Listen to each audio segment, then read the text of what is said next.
Bismillahirrahmanirrahim. Assalamualaikum warahmatullahi wabarakatuh. Sahabat BWI yang dirahmati dan dimuliakan Allah Subhanahu wa Ta'ala. Berbicara mengenai pengelolaan wakaf kontemporer di Indonesia, maka saya melihat ada 3 pendekatan yang selama ini digunakan di dalam memberdayakan aset-aset wakaf yang ada. Pendekatan pertama adalah pure social approach, yaitu pendekatan sosial murni, di mana aset wakaf yang ada digunakan murni untuk tujuan dan kepentingan sosial kemasyarakatan. Tidak ada unsur profit atau kepentingan ekonomi di dalamnya. Banyak contoh terkait dengan pendekatan sosial murni ini, antara lain 3M, masjid, makam, dan madrasah. Banyak ya, kalau kita bicara dalam konteks madrasah, yang pendiriannya itu diinisiasi dengan tujuan-tujuan yang sifatnya sosial. Kemudian yang kedua adalah pendekatan yang disebut dengan socio-economic approach, atau pendekatan yang mengkombinasikan antara aspek sosial dengan aspek ekonomi. Inilah yang kita kenal dengan istilah wakaf produktif. Bagaimana kemudian kita mengelola aset wakaf yang ada, bukan hanya dengan pendekatan yang sifatnya sosial, tapi juga ada unsur-unsur pendekatan yang sifatnya ekonomi dan bisnis.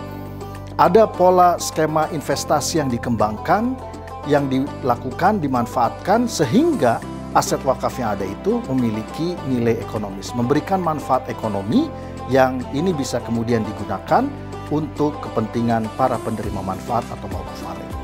Sementara pendekatan yang ketiga adalah financial hybrid approach, yaitu pendekatan yang mengkombinasikan antara instrumen keuangan sosial syariah, yaitu wakaf, dengan instrumen keuangan syariah yang komersial.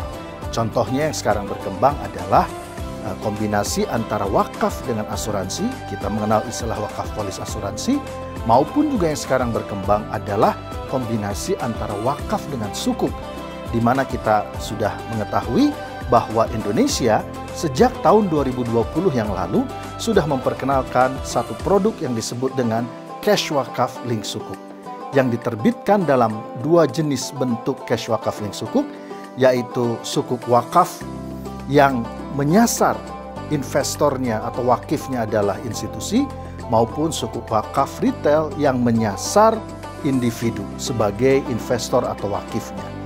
Nah, pendekatan baik model yang kedua socio-economic approach maupun yang financial hybrid approach pada dasarnya merupakan upaya kita untuk mengembangkan aset wakaf ini agar dia memiliki dampak ekonomi yang sangat besar. Yang ini bukan hanya dirasakan oleh umat saja, tetapi juga dirasakan oleh seluruh bangsa dan negara ketika pengembangan kedua pendekatan ini dilakukan secara masif, secara terencana, dengan pendekatan dan perencanaan yang baik. Nah, karena itu sahabat BWI yang dirahmati Allah Subhanahu wa Ta'ala, sekarang saatnya buat kita untuk terus mendorong dan memperbesar pengelolaan aset wakaf, baik dengan pendekatan socio-economic approach maupun juga dengan financial hybrid approach. Karena di situ ada impact atau dampak multiplier yang sangat luar biasa. Dia bisa menggerakkan sisi demand atau permintaan dari perekonomian. Dia bisa menggerakkan sisi supply dari perekonomian. Pendeknya, ekonomi akan tumbuh dan berkembang, dan pada saat yang sama dia bisa menjamin adanya aliran kekayaan yang ditimbulkan dari proses pengembangan secara produktif ini, yang hasilnya bisa dimanfaatkan oleh para mauquf alaih. Dengan kata lain, wakaf bisa menjadi instrumen yang menjamin tegaknya keadilan dalam sistem ekonomi. Mudah-mudahan dengan semangat berwakaf yang terus kita dorong ini, dengan upaya peningkatan kualitas pengelolaan secara produktif yang terus kita lakukan, mudah-mudahan manfaat wakaf bisa semakin optimal bagi kemajuan dan kesejahteraan bangsa dan negara kita. Terima kasih.